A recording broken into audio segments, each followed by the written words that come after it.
Vamos hoy a estudiar acerca de la voluntad de Dios.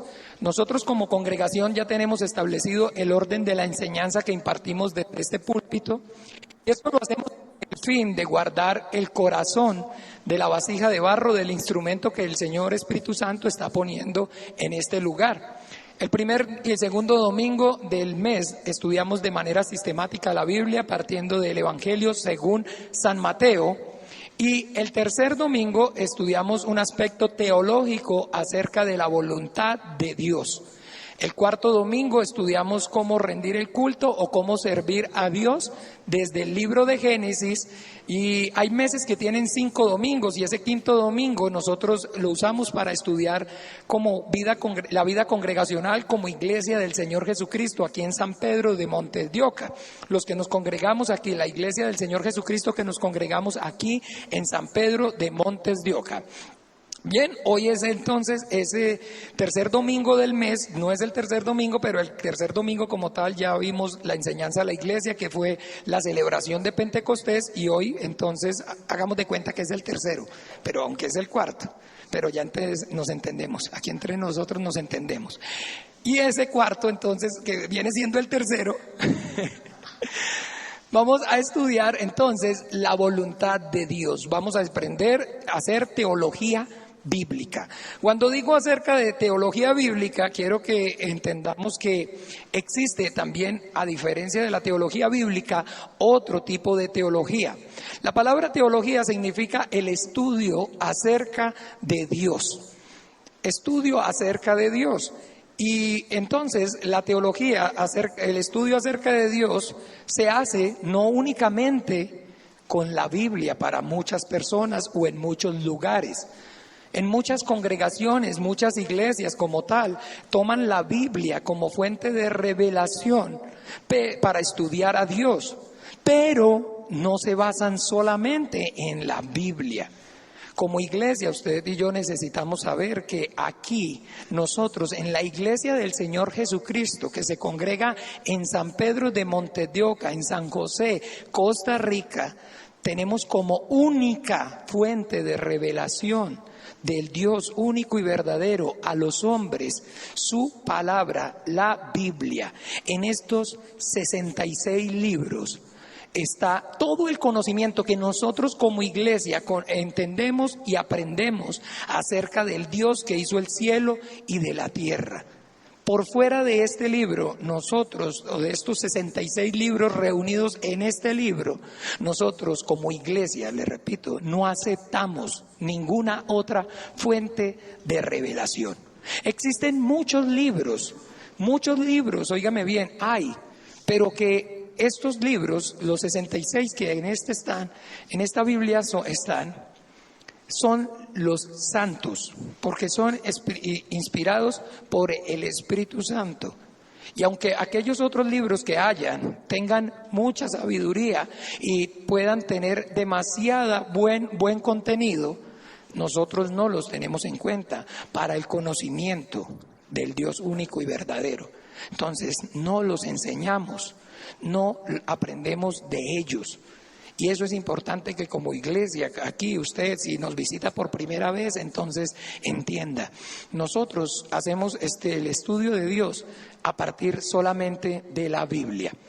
Y entonces es esa teología que llamamos bíblica, donde no está entonces interfiriendo la enseñanza o la revelación por fuera de estos 6 libros, de esos 66 libros, para que el crecimiento y la santificación de la iglesia. Bien, entonces hoy vamos a hacer teología bíblica y esa teología, o sea, ese conocimiento acerca de Dios que vamos a aprender hoy y tiene que ver con el plan de Dios, con la voluntad de Dios. Cuando hablamos acerca de la voluntad de Dios, nosotros debemos entonces, viendo la Biblia, saber qué es lo que en ella Dios nos está hablando, nos está diciendo. Conocer la voluntad de Dios significa conocer el plan y el desarrollo del plan de Dios. En Génesis capítulo 1, versículo 1 dice: En el principio creó Dios los cielos y la tierra. La Biblia está dejando por sentada que el Dios con D mayúscula, porque en la Biblia hay Dios y dioses con D minúscula. Solamente que el Dios con D mayúscula lo llama el Dios único y verdadero. Y que ese es el único y el verdadero porque es el creador de los cielos y de la tierra. Los demás son falsos dioses, porque ellos, siendo criaturas, se hacen pasar a sí mismos como creadores. Y por eso ellos engañan al mundo entero. Los falsos dioses engañan a las criaturas, porque se hacen pasar por creadores cuando ellos a sí mismos son criaturas. Entonces esa es la diferencia, óigame bien, entre el Dios único y verdadero y los falsos dioses. Que el único y verdadero, el con D mayúscula, es el creador del cielo y de la tierra, y el Dios de este siglo o los dioses de este siglo son criaturas que se hacen pasar por creador. Entonces bien, en la Biblia deja por sentado que Dios creó el cielo y la tierra. Que los cielos y la tierra, o sea, todas las cosas, las visibles y las invisibles, somos su creación. Entonces que antes que existieran el mar, el cielo, la tierra, los ángeles, los hombres, los perros, los gatos, solamente ¿qué había? Antes de que existieran todas las cosas que somos creadas, que fuimos creadas, ¿qué había? Entonces, ¿sí ve? Muchas personas difieren, porque aún todavía toda la congregación, todos los que estamos aquí, no hemos alcanzado el conocimiento. No hemos alcanzado el conocimiento. Si usted le pregunta a alguien normalmente que no haya alcanzado ese conocimiento de lo que dice la Biblia, entonces antes de que Dios creara el cielo y la tierra, ¿qué había? Le van a decir nada. Pregúntele al 99%. No, pues existía que las tinieblas, no había nada. Pero no, claro que no, mire, no tienen el conocimiento aún. Antes que fuéramos todas las criaturas, existía Dios. Porque Dios es el creador, pero Dios no es una criatura. Dios no ha sido y ni fue creado, ni va a ser creado. Dios es eterno. Dios existe desde la eternidad hasta la eternidad. Y eso es una verdad que usted y yo necesitamos conocer. Dios no necesita de nada, ni de nadie. Dios es el que da vida y aliento a todas las cosas, que por Él y todas las cosas subsistimos y existimos. Que si no hubieran cielos y tierra, si no estuviéramos usted y yo, Dios es Dios. Dios no necesita de nada ni de nadie para existir, porque Dios ha existido desde siempre y va a existir para siempre. Entonces, antes que el mundo y todas las cosas fuéramos creados, existía ya Dios. Les he dicho, ¿no? El hombre que me dice que la hija lo corchó, que la hija le hizo una pregunta: papi, ¿quién creó a Dios? Y no supe qué contestarle, pastor. Sí, hermano, se nota que usted no ha adquirido conocimiento, que no ha leído la Biblia. Porque en ninguna parte en la Biblia dice que Dios fue creado, sino que en todo tiempo en la Biblia está diciendo que Dios es el creador. A Dios nadie lo creó, porque Él es autosuficiente. Él existe por sí mismo. Él lo dijo, en el Antiguo Testamento está. Cuando un hombre le preguntó: ¿quién es usted?, dijo: yo soy el que soy. El autosuficiente ser que existe por sí mismo. Bien, entonces, basados en esto, nosotros debemos saber que Dios existe desde antes de la eternidad.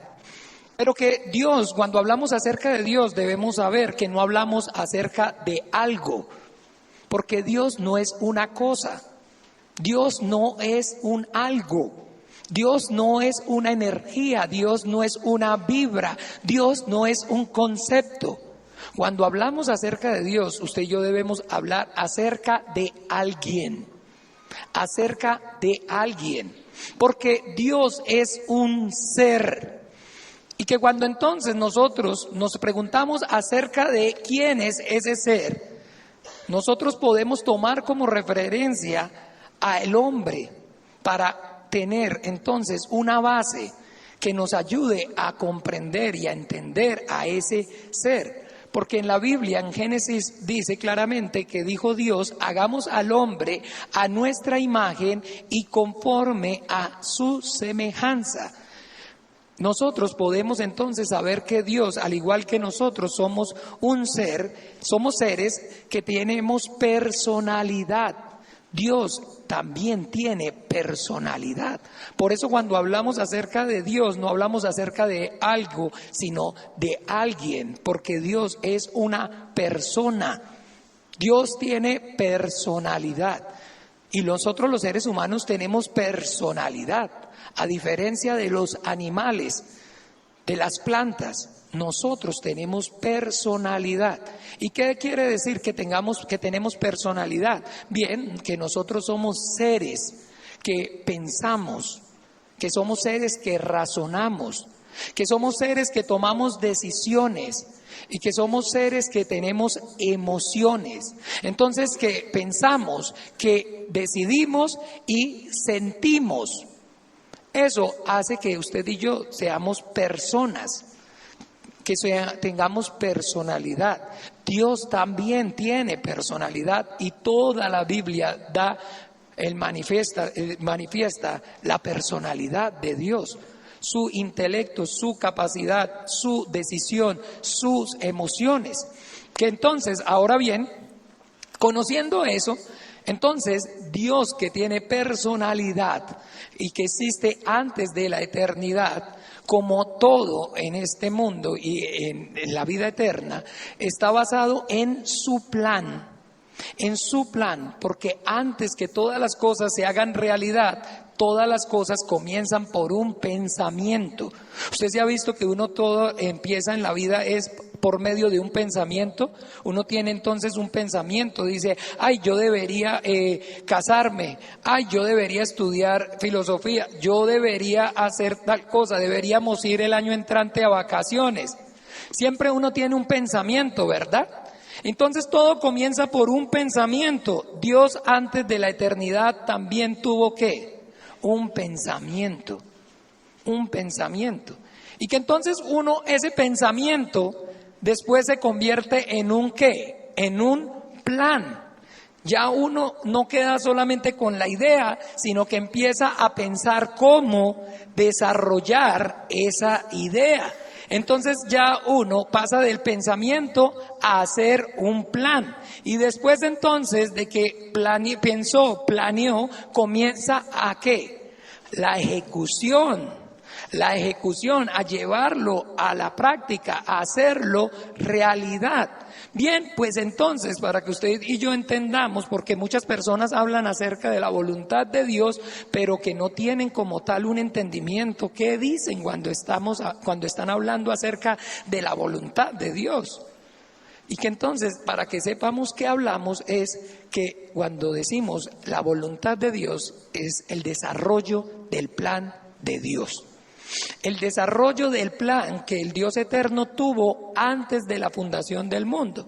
Bueno, pero ¿y entonces qué tiene que ver conmigo? ¿Qué me interesa a mí de conocer ese plan que Dios tuvo? Bueno, pues la Biblia dice claramente, óigame bien, que al que conoce ese plan de Dios y que no solamente conoce, sino que ayuda a que ese plan de Dios se lleve a cabo, Dios, el creador de los cielos y la tierra, lo llama hijo suyo.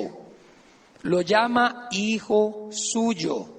¿Ve? Esa es la diferencia entre el que no conoce, óigame bien, y no ayuda a que el plan de Dios se lleve a cabo o se haga realidad, y el que no. Porque por el contrario, al que no conoce el plan, o al que no simplemente no lo conoce, sino que lo conoce y se opone, entonces a ese plan Dios lo llama enemigo suyo. Entonces hay una diferencia abismal entre conocer y no conocer la voluntad de Dios. Porque conociéndola, haciéndola, me llamo hijo de Dios. Y conociéndola y sin conocerla, y oponiéndome a ella aún con desconocimiento, me llamo enemigo de Dios. Y hay una diferencia grande, muy grande, entre ser hijo de Dios y ser enemigo de Dios. Entonces, que eso sea lo que a nosotros nos motive para conocer la voluntad de Dios manifestada por medio de su palabra, sabiendo que el mundo y sus deseos pasan, pero que los que hacen la voluntad de Dios permanecen para siempre, tienen vida eterna, heredan como hijos de Dios. Esa es la diferencia. Bien, entonces vamos a abrir nuestra Biblia, por favor, en el Evangelio según San Juan, en el capítulo 17, y pongámonos de pie, vamos a leer el versículo del 1 al 8, y vamos a conocer un aspecto de la voluntad de Dios para que, capacitados nosotros, entonces podamos hacerla y ayudar para que también, enseñar a otros, para que también otros puedan hacerla. ¿Está mucho frío? Ok, bien. Entonces Juan 17, vamos a leer del 1 al 8. ¿Lo tienen? Leamos juntos unánimes. Estas cosas habló Jesús y levantando los ojos al cielo dijo: Padre, la hora ha llegado, glorifica a tu Hijo para que también tu Hijo te glorifique a ti. Como le has dado potestad sobre toda carne para que dé vida eterna a todos los que le diste. Y esta es la vida eterna, que te conozcan a ti, el único Dios verdadero, y a Jesucristo a quien has enviado. Yo te he glorificado en la tierra, he acabado la obra que me diste que hiciese. Ahora pues, Padre, glorifícame tú al lado tuyo con aquella gloria que tuve contigo antes que el mundo fuese. He manifestado tu nombre a los hombres que del mundo me diste. Tuyos eran y me los diste, y han guardado tu palabra. Ahora han conocido que todas las cosas que me has dado proceden de ti, porque las palabras que me diste les he dado, y ellos las recibieron, y han conocido que verdaderamente que salí de ti, y han creído que tú me enviaste. Vamos a orar. Vamos a pedir al Padre en el nombre de Jesús que obre con esta su palabra y que esta su palabra traiga la vida al Espíritu, por medio de la cual tenemos la comunión con el Dios único y verdadero que es en Espíritu, que es Espíritu. Oremos. Padre Dios, gracias en el nombre de Jesús, yo te doy por la verdad, tu palabra es la verdad. Yo oro pidiéndote que seas tú, Señor, santificándonos en ella, Señor, a cada uno de los que estamos aquí, que abras los ojos y los oídos espirituales de todos nosotros para que podamos conocer, entender y obedecer tu voluntad. Padre, que toda altivez, que todo argumento, que toda fortaleza que se haya levantado sea deshecha en el nombre de Jesús de Nazaret. Que todo velo que el enemigo haya puesto sea derribado, Señor. En el nombre, Padre, de Jesús te lo pedimos. Ábreles el entendimiento. Yo te pido, ayúdalo, Señor, a cada uno para que pueda comprobar cuál es tu buena voluntad perfecta y agradable para ellos, Señor. En el nombre de Jesús te lo pido. Y unge mis labios, derrama del aceite de la unción de tu Espíritu Santo sobre mí. Padre, unge mis labios y ayúdame para que yo no hable de lo mío propio y no busque mi propia gloria. Pon esa palabra de vida eterna en mi boca que hablar. Dame la sabiduría, el conocimiento, el poder y la revelación, Señor, de tu palabra, para que yo, Señor, sea, Señor, solamente esa vasija de barro, ese instrumento precioso en tus manos, para que tu palabra corra y produzca vida y vida en abundancia. Padre, yo te lo pido y te doy gracias en el nombre de Jesús de Nazaret. Amén y amén. ¿Pueden tomar asiento, por favor?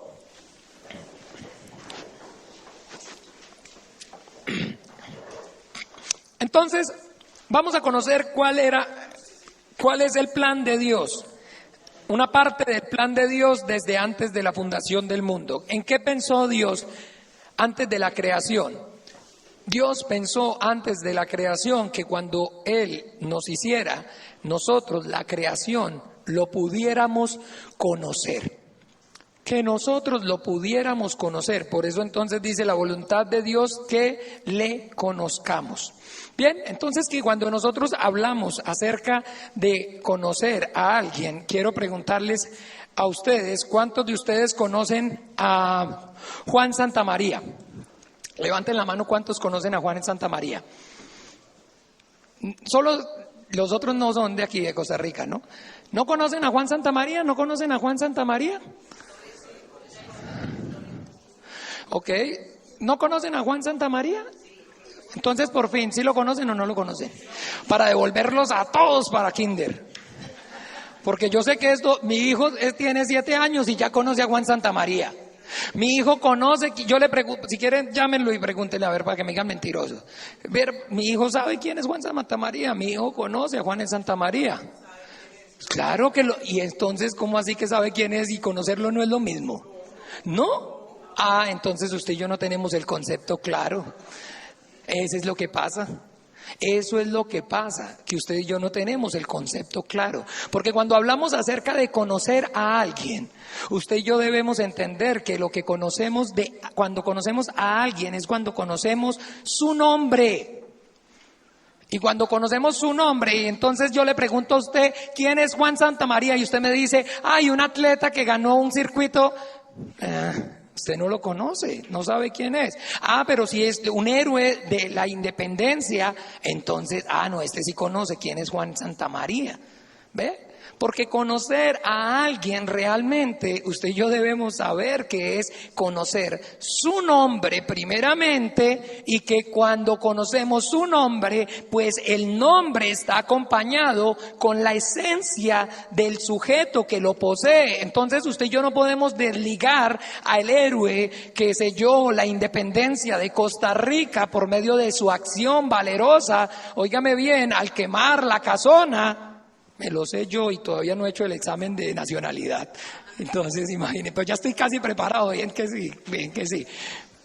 Entonces, nosotros no podemos desligar a Juan Santamaría con el héroe por medio del cual la historia, entonces, está dándole la gloria, la honra de ser entonces el que selló la libertad de Costa Rica a través de su heroísmo. Usted no independiza esa acción, ese sujeto de Juan Santamaría. Cuando habla de este hecho, tiene que ligarlo con Juan Santamaría. Entonces, cuando uno habla de conocer a alguien, debemos tener eso claro. Claro, yo conozco a Juan Santamaría. Pero ¿cuántos de ustedes lo han visto? ¿Cuántos de ustedes lo vieron? Entonces, claro, ¿cuántos de los que están aquí conocen a Dios? Bueno, somos poquitos, pero bueno. Mire, yo conozco a Dios. Ahora sí, ¿cuántos de los que están aquí han visto a Dios? Es diferente.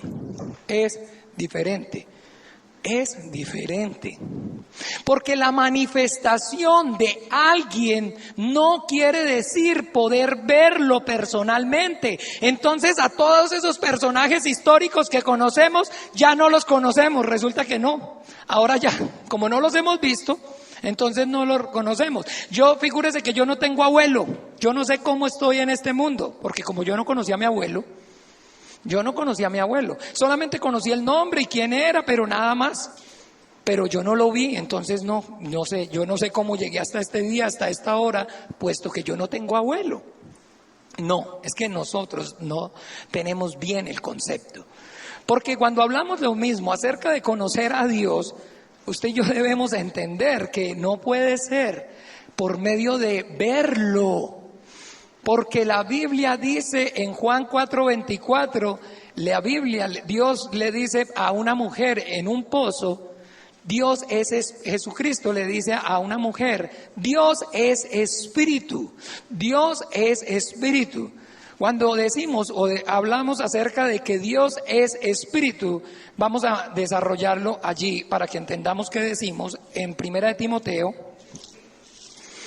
Juan 4:24 dice, Dios es espíritu. Jesucristo le dice, le manifiesta, le declara a una mujer en el pozo que Dios es espíritu.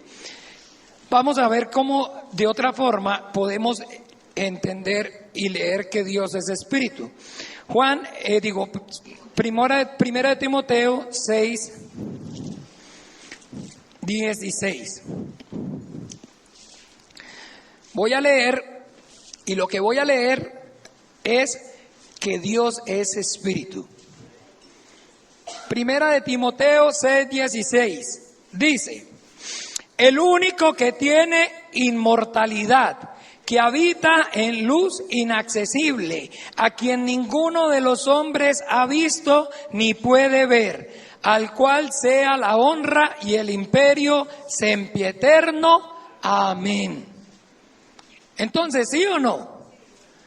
Aquí estoy diciendo que Dios es espíritu, porque Dios es el único que tiene inmortalidad y Dios habita en luz inaccesible.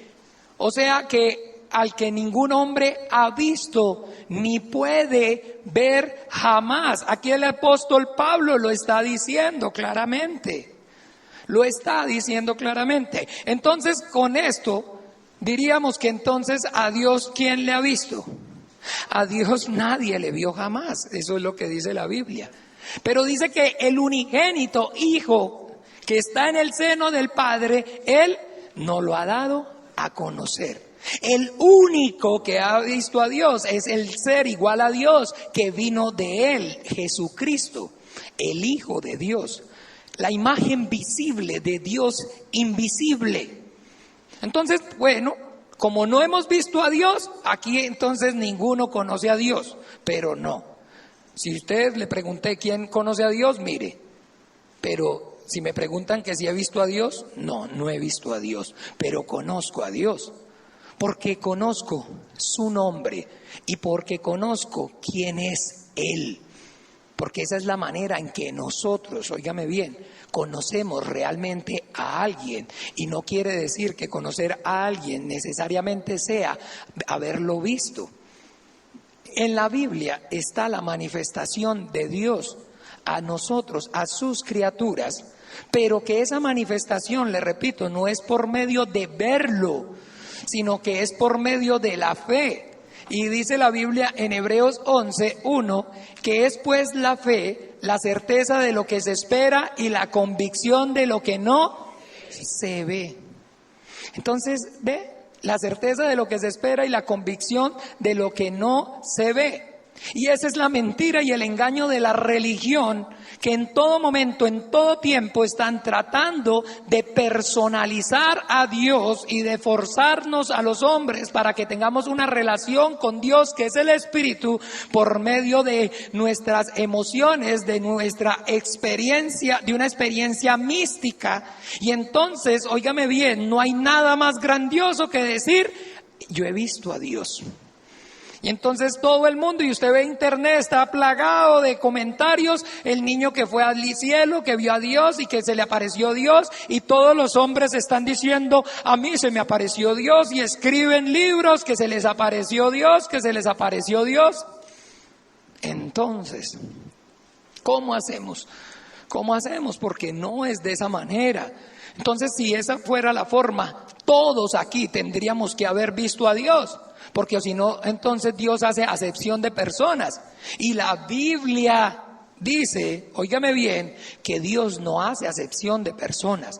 El apóstol Pablo dice claramente: y por último, se me apareció a mí, el más pequeño, como un abortivo, como el último, se me apareció a mí, y sella ese ciclo.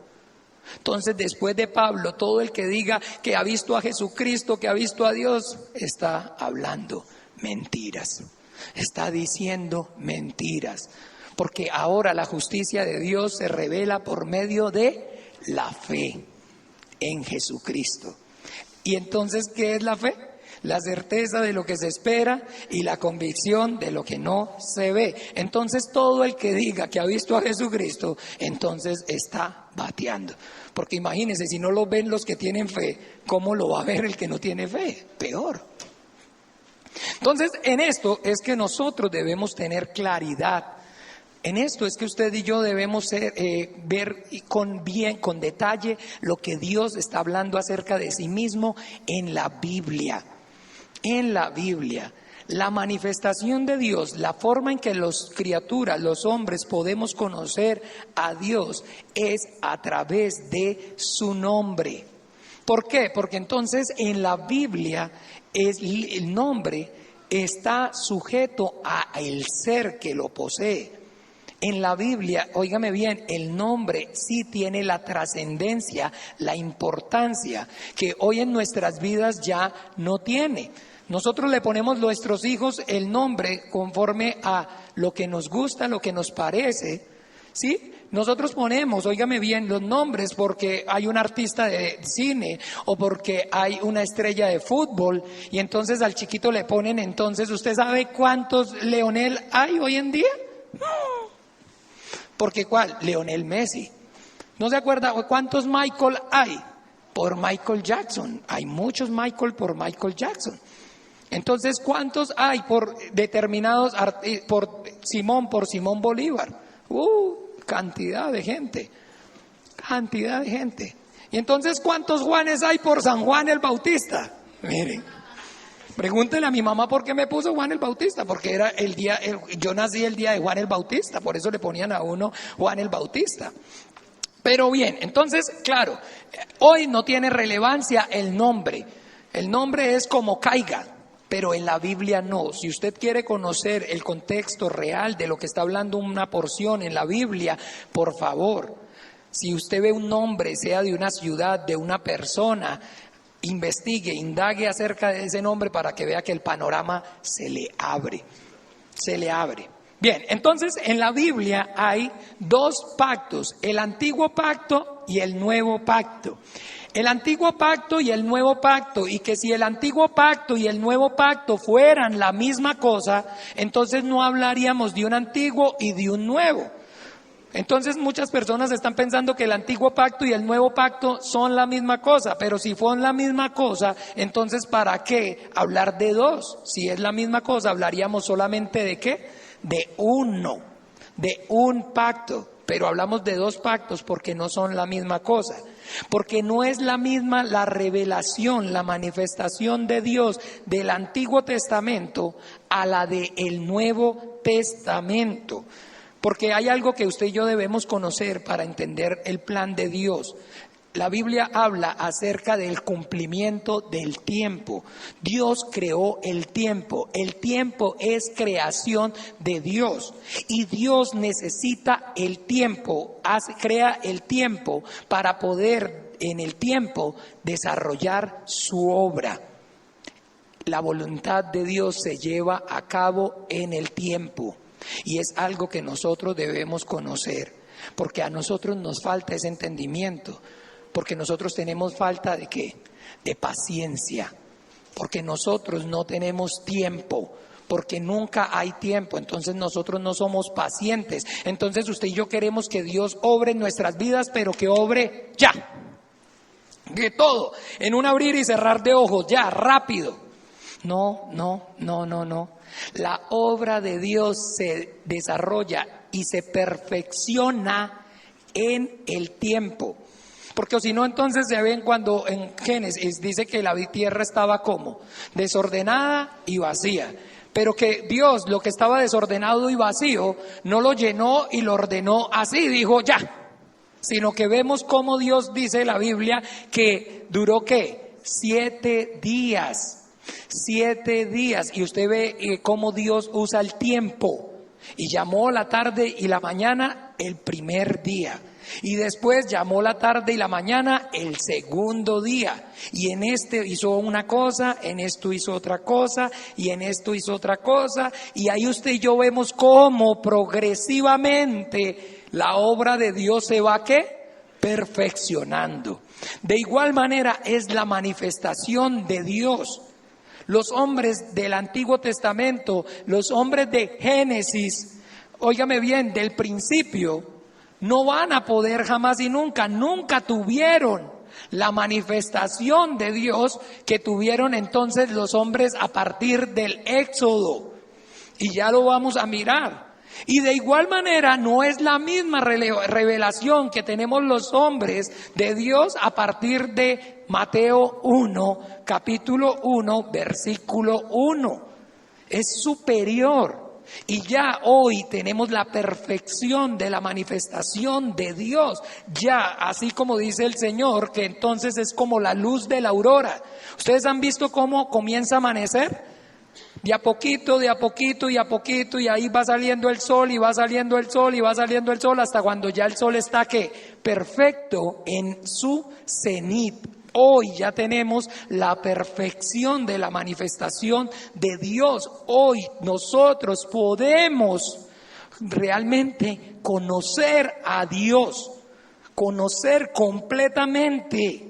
Los hombres del Antiguo Testamento, la Biblia dice que veían a Dios por medio de un velo, porque el Antiguo Testamento es la sombra, es la parábola, pero que cuando nuestro Señor Jesucristo en la cruz expiró, la Biblia dice que el velo del templo se rasgó. Entonces los hombres del Antiguo Testamento conocían a Dios, pero de una manera no tan clara como hoy ya usted y yo la podemos conocer. Vemos ahí entonces, como les decía, la manifestación de Dios a través de su nombre, y para verlo entonces vamos allí a Éxodo.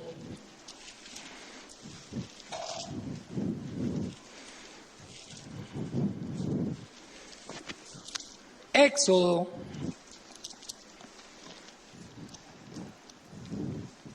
¿quién se acuerda? Éxodo, sí, Éxodo 6, ahí está.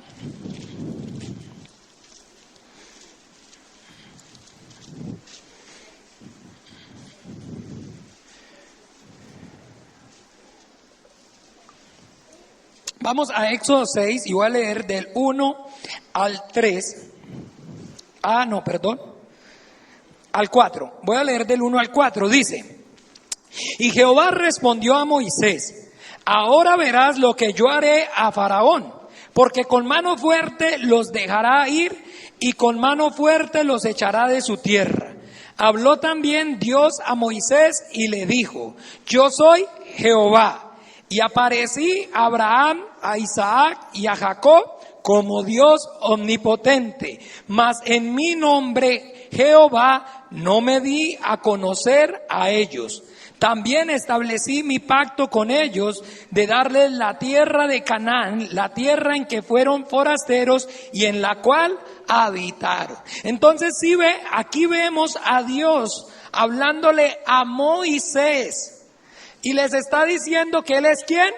Jehová. Pero que a Abraham, a Isaac y a Jacob se les manifestó como Jehová. ¿Con otro qué? Con otro nombre. Con otro nombre. Se les manifestó de otra manera.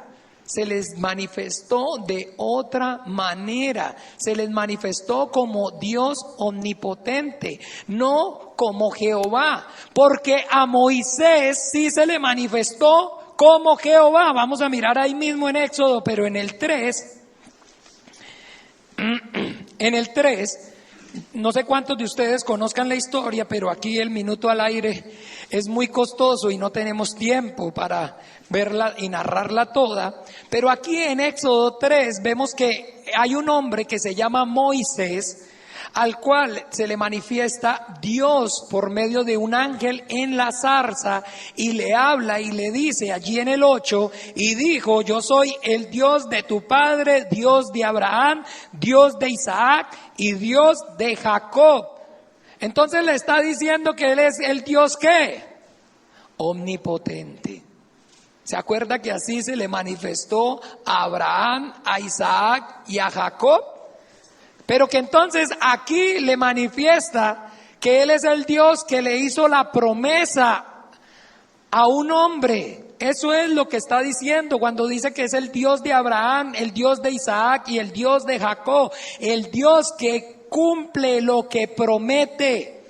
Porque a Abraham Dios le prometió que de él, de sus lomos, de su simiente haría una gran nación, y que a él le daría, a esa gran nación le daría como herencia la tierra de Canaán. Pero ahora esa gran nación ya se ha formado, pero ahora están siendo esclavos de Faraón en Egipto. Y que entonces, ahora bien, Dios omnipotente ha descendido para darle cumplimiento a su promesa.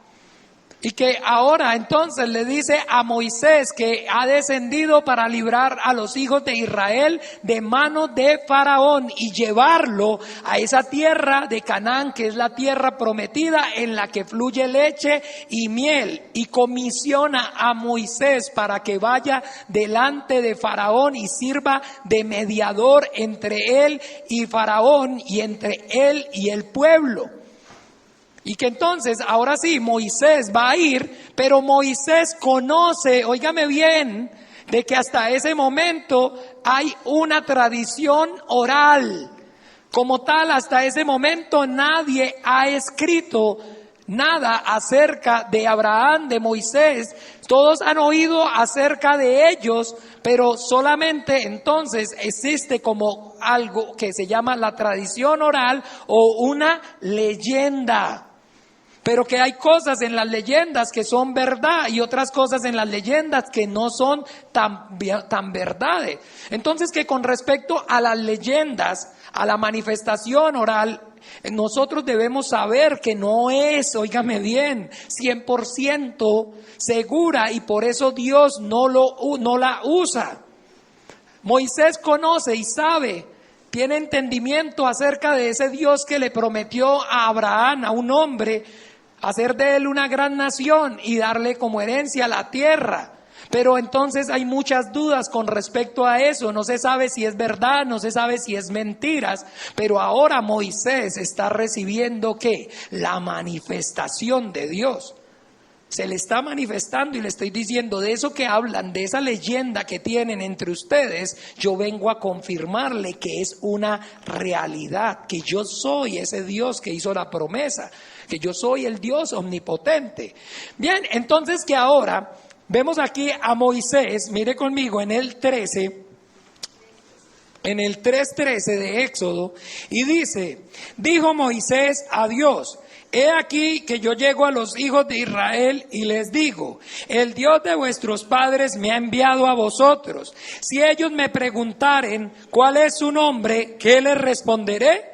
Y respondió Dios a Moisés, yo soy el que soy. Y dijo, así dirás a los hijos de Israel, yo soy, me envió a vosotros.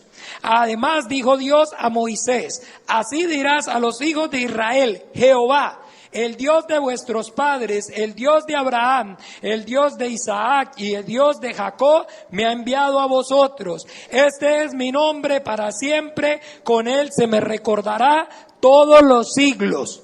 Bien, entonces que esa manifestación de Dios a Moisés, al pueblo de Israel, es por medio del nombre de Jehová.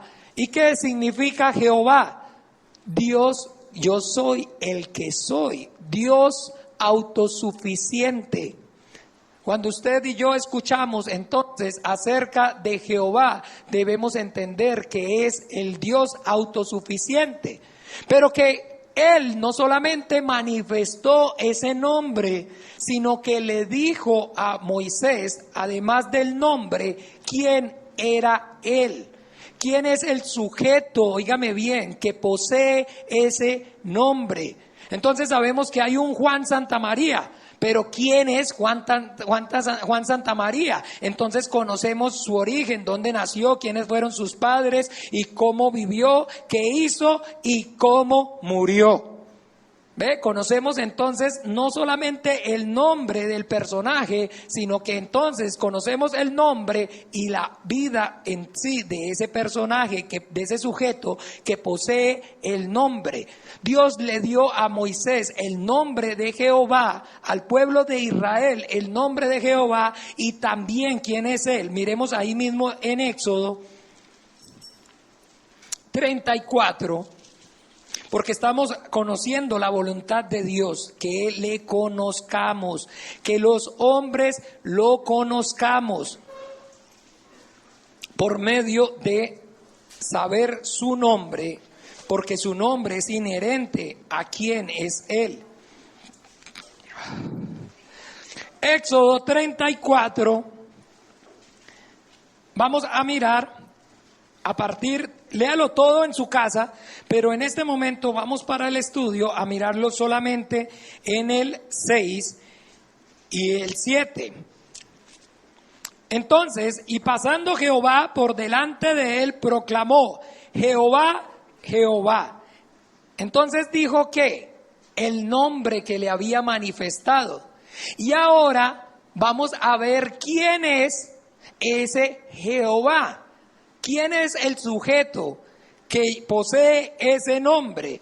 Entonces, Jehová, Jehová, fuerte, misericordioso y piadoso, tardo para la ira y grande en misericordia y verdad, que guarda misericordia a millares, que perdona la iniquidad, la rebelión y el pecado, que de ningún modo tendrá por inocente al malvado, que visita la iniquidad de los padres sobre los hijos y sobre los hijos de los hijos hasta la tercera y cuarta generación. Entonces, a ver, ¿quién es Jehová? ¿Quién es Jehová?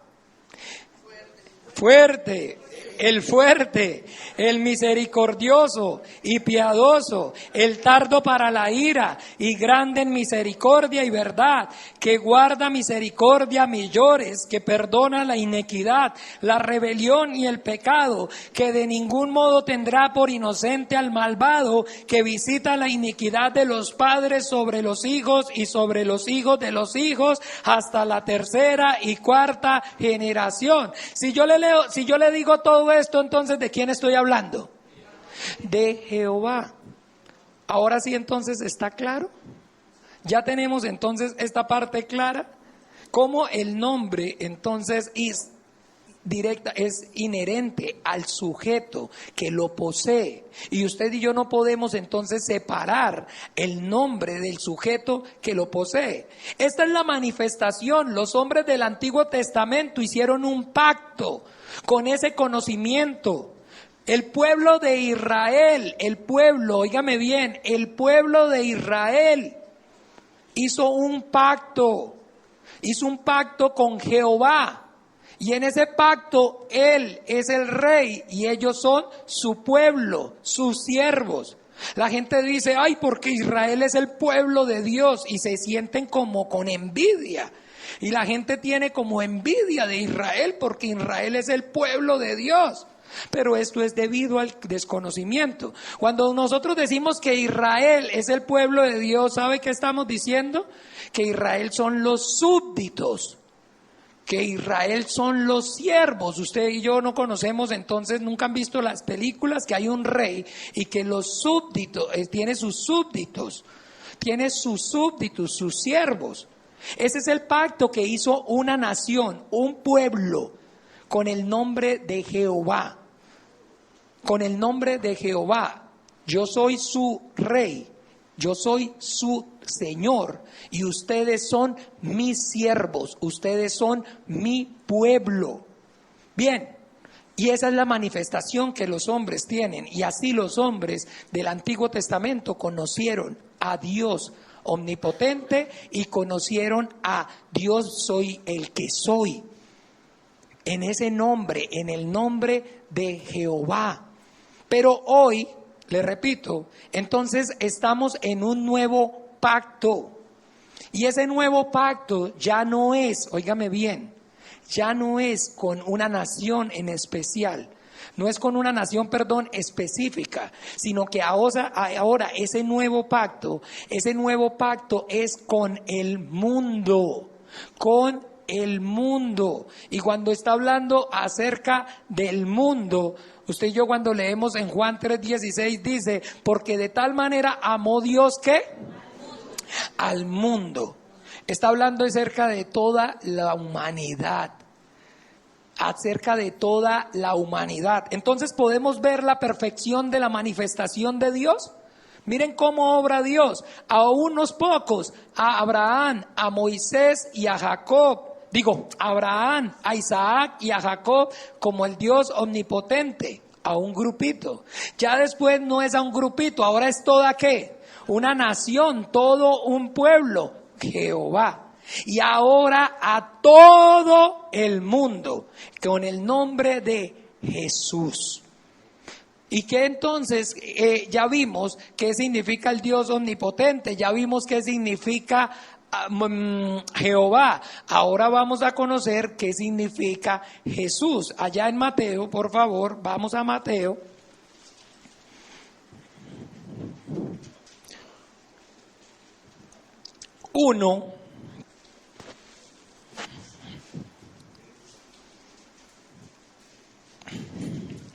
Y vamos a leer Mateo 1 del 18 al 21. Dice: el nacimiento de Jesucristo fue así. Estando desposada María su madre con José, antes que juntasen se halló que había concebido del Espíritu Santo. Y José, su marido, como era justo y no quería infamarla, quiso dejarla secretamente. Y pensando él en esto, he aquí un ángel del Señor le apareció en sueños y le dijo: José, hijo de David, no temas recibir a María tu mujer, porque lo que en ella es engendrado del Espíritu Santo es. Y darás a luz un hijo, y llamarás su nombre Jesús, porque él salvará a su pueblo de sus pecados. Entonces, ¿qué significa Jesús? El Salvador. ¿Pero que el Salvador de qué? ¿De qué? De tus pecados, el Salvador de los pecados. Porque en el Antiguo Testamento dice que Jehová es el que perdona los pecados. ¿No lo leímos? Que Él es el que perdona los pecados. Pero en el Nuevo Pacto Él es Jesús, el que salva del pecado. El que salva del pecado. Y que entonces usted y yo debemos entender cómo tiene el sentido y la lógica esa manifestación a los hombres de Dios de esa manera, porque es de una manera progresiva hasta que llega a ser perfecta. Él no manifestó el nombre de Jesús antes, porque antes no podía decir que Él era el que salvaba de los pecados, porque solamente es por medio de la obra de su Hijo, cuando muere en la cruz, derrama la sangre y resucita, que los hombres recibimos el perdón de los pecados. Llámese la salvación. Llámese la salvación. Cuando hablamos acerca de salvación, las personas no tenemos claro el concepto de lo que la Biblia enseña con respecto a la salvación. ¿Sabe qué es la salvación? Recibir el perdón de los pecados, la gracia. El perdón de los pecados. Entonces muchas personas dicen: ay, pero ¿será que la salvación se pierde? Pues entonces, ¿a qué? ¿De qué depende el perdón de los pecados? De la fe en el nombre de Jesús. Mientras usted crea y confíe en Jesús, sus pecados fueron y son perdonados. En el momento que usted invoque otro nombre, en el momento que usted crea en otro nombre, ponga su confianza en otro nombre, así se llame su esposo, su jefe, el presidente, y que usted empiece a confiar en alguien o en una persona, alguien además del nombre de Jesús, entonces en ese momento entienda, ya no hay perdón de sus pecados. Ya perdió la salvación, porque la salvación es, así como dice en Juan 1:12, a los que le recibieron, a los que creen en su nombre, les dio potestad de ser hechos hijos de Dios. Porque ahora, por la manifestación de Dios, cuando yo conozco que Dios es mi Salvador, o sea, cuando mis pecados son perdonados, entonces ahora puedo llamar, solamente ahora puedo legalmente llamar a Dios Padre. Los hombres del Antiguo Testamento invocaban el nombre de Jesús, de Jehová, y eternamente, ¿sí vio que dice que con ese nombre se me recordará cómo? Eternamente, eternamente le van a decir Señor, Adonai. Adonai, Señor, porque van a heredar como siervos de Dios.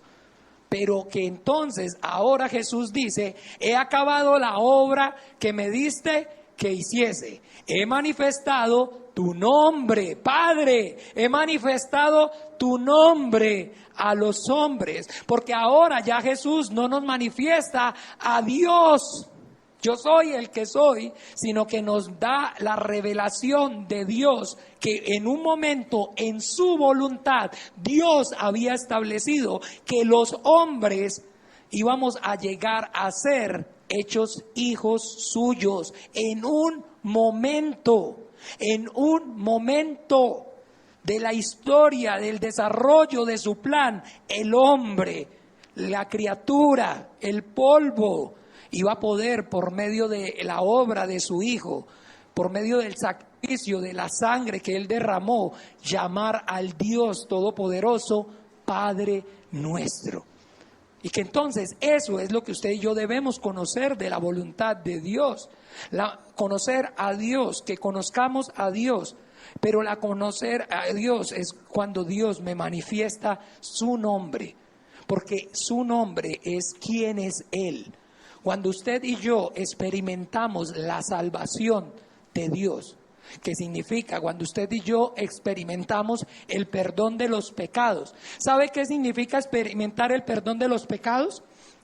Cuando usted se puede arrodillar libremente, sin temor alguno, por lo que haya hecho o por lo que haya dejado de hacer, y de rodillas poder decir, a llamar a Dios Padre. Cuando esa paz de Dios que sobrepasa todo entendimiento humano llega a su vida y usted tiene el momento íntimo, no le estoy hablando de una religión, le estoy hablando de la experiencia de cada uno, de experimentar la salvación, o sea, de tener la certeza de que sus pecados fueron y son perdonados. Cuando usted entonces no está diciendo, ay, ¿será que sí Dios me va a escuchar? No sé, porque como hice esto, como hice aquello, o como no he hecho aquello, como no he hecho lo otro, entonces no estoy seguro si Dios me va a escuchar, o si Dios entonces está enojado conmigo, o si aquí, o si allá. Entonces, cuando usted no está haciéndole números a nada de eso, cuando usted tiene muy claro que usted solamente puede arrodillarse y llamar al Dios omnipotente, Padre nuestro, por medio de la fe en lo que Jesús, el Hijo de Dios, la obra que Él hizo al morir y derramar la sangre por sus pecados, y entonces usted, le repito, no le está haciendo números, así dijo esta grosería, así dijo aquello, o si le sacó la lengua a aquel, o si, bueno, sí, alguno en el camino, al primero que se le atravesó y no va, y no le paró el chofer del bus, y usted, o entonces lo cerró el primero que usted va saliendo de la casa y lo cerró, y usted, entonces usted, ay, no. Entonces, de esa manera, miren, esto no es una cuestión de religión, aquí le estoy hablando es de que cada uno tenga la experiencia, que Dios se manifieste a su vida como el Salvador, el que perdona sus pecados. Que usted tenga la paz de Dios que sobrepasa todo entendimiento humano y que pueda confiadamente acercarse delante del trono de la gracia y clamar, Abba, Padre, sin temor alguno, sin tener ningún remordimiento, sin tener ningún resentimiento, sin tener ahí nada que le impida tener la comunión total. El saber que usted está siendo oído por Dios, el saber que usted está no hablando solo ni tirando palabras al aire, sino que hay un Dios y que por medio de la obra de su Hijo Jesucristo hoy es su Padre. Entonces no es invocar el nombre de Jesús como así, a la ligera, sino que es entonces con el entendimiento. Hoy nosotros ya tenemos la manifestación del nombre de Jesús. Por eso no hay en la Biblia, en el Nuevo Testamento, no aparece jamás y nunca más el nombre de Jehová. Por eso ningún hombre de los del Nuevo Testamento después de nuestro Señor invocan el nombre de Jehová. Porque Jesús es el nombre bajo los cielos, el único nombre bajo los cielos dado a los hombres en el cual podemos ser salvos. Porque Jesús es el nombre sobre todo nombre que se nombra en los cielos, en la tierra y debajo de la tierra. Porque es el nombre ante el cual toda rodilla se va a doblar. Ningún ser humano, ni los hombres del Antiguo Testamento, ni los hombres del Antiguo Testamento van a heredar, van a entrar al cielo de los cielos sin antes arrodillarse, sin antes postrarse ante Jesús, ante el Salvador. Aún Moisés, Abraham, porque la fe de ellos no es una fe perfecta, porque ellos solamente tienen la parábola. Por eso en Apocalipsis, lea en su casa, el trono ante el juicio ante el trono blanco. Ahí está. Y vi a los muertos grandes y a los pequeños, todos comparecer ante el tribunal de Cristo. Para todos, aún los que van a ser condenados. Entonces también se van a tener que arrodillar ante el glorioso y maravilloso Jesús de la gloria. ¿Ve? Entonces que eso es lo que usted y yo tenemos que tener el entendimiento. Esa es la voluntad de Dios, que nosotros los conozcamos. Pero para usted conocer a Dios no está esperando a ver a Dios, ni haga fuerza para ver si puede sentirlo. Y es que mire, yo sentí un escalofrío, y entonces cuando estamos ahí sentimos más bonito, y ahí uno siente la presencia de Dios. Entonces todos están queriendo tener experiencias místicas, experiencias sobrenaturales, pero esto no es una cuestión de una experiencia, es una cuestión de fe, y la fe es la certeza de lo que se espera y la convicción de lo que no se ve. Yo no necesito, para conocer a Dios, haberlo visto.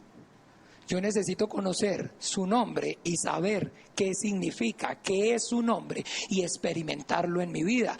Él es Jesús, porque Él me salvó de mis pecados, y hoy yo puedo arrodillarme y siento, óigame bien, la comunión, porque no siento la condenación que sentía antes. Porque antes, cuando yo supuestamente era ateo, ¿no? Yo antes era ateo, les comento.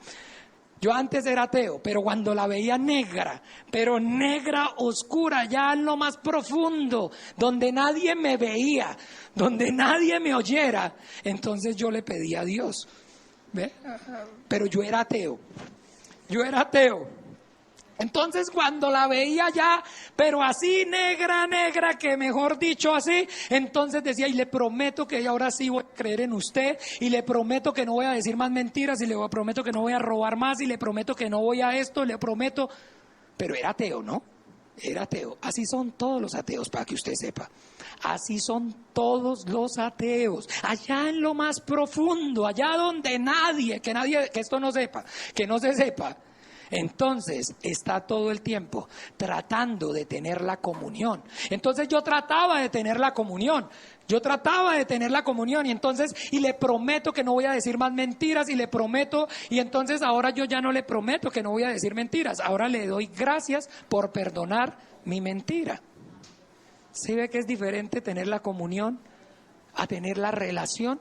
Yo ya no le prometo a Dios que no le voy a decir más mentiras. Lo que hago es simplemente reconozco que soy mentiroso y le pido perdón por mi mentira, y le doy gracias por la sangre de su Hijo Jesucristo, que me perdona todo mi pecado y mi maldad.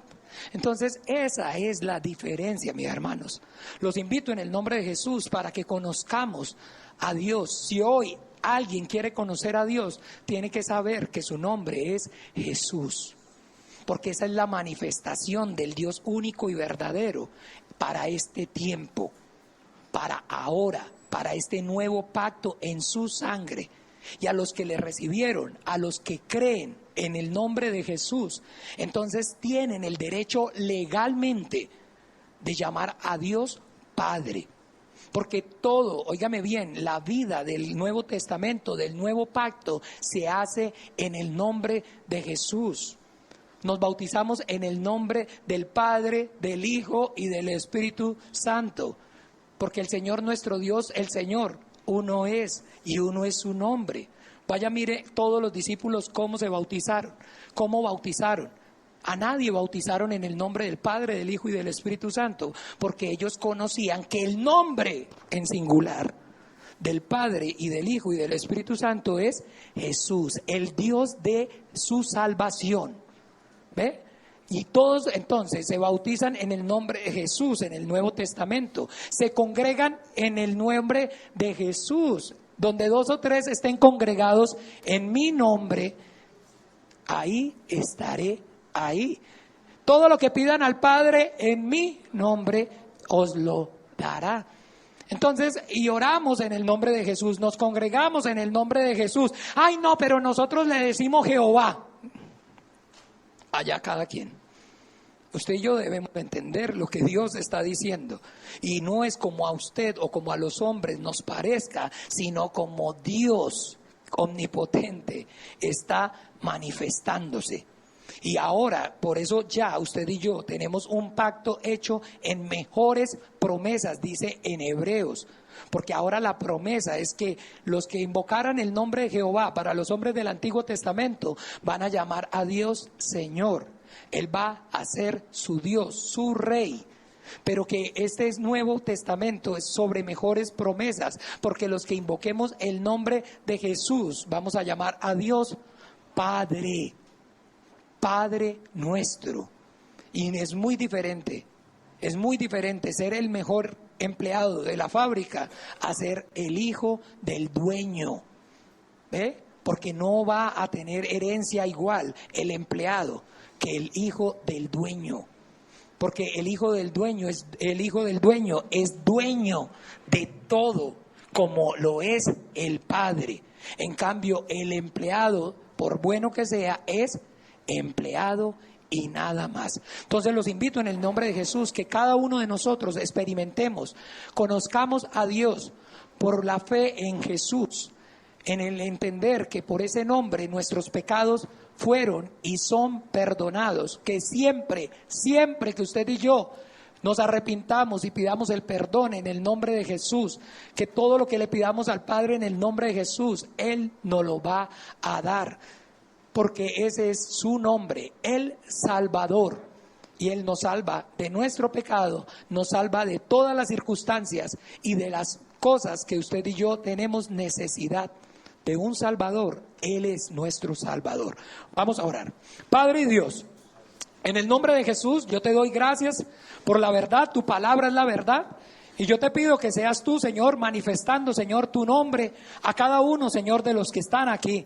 Que cada uno pueda, Señor, por medio de la fe en Jesús, recibir el perdón de sus pecados y tenga la comunión contigo, Padre. Y pueda, Señor, llamarte Padre nuestro por toda la eternidad. Padre, yo clamo pidiendo que tu amor profundo, que la gracia de nuestro Señor Jesucristo y la comunión de tu Espíritu Santo sea reposando sobre todos y cada uno de ellos.